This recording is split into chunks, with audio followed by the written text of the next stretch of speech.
How to add Gaussian blur in DaVinci Resolve. First of all, open DaVinci Resolve and load your project. Once your project is open, go to the edit page and select the clip you want to apply the Gaussian blur to.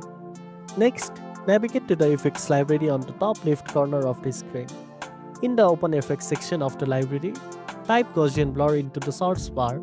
Once you find it, drag the effect and drop it directly onto your clip in the timeline. Now that the effect is applied, click on the clip again and head to the inspector panel. In the inspector, you'll see the Gaussian blur settings. You can control the blur strength by adjusting both the horizontal strength and vertical strength sliders. If you want a subtle blur, move the sliders slightly, but for a more dramatic blur, slide them further to the right. Finally, once you have set your desired blur, preview your clip to ensure it looks the way you want. And that's it. Now you know how to add Gaussian blur in DaVinci Resolve. If you found this video helpful, don't forget to like, share and subscribe for more tech tips.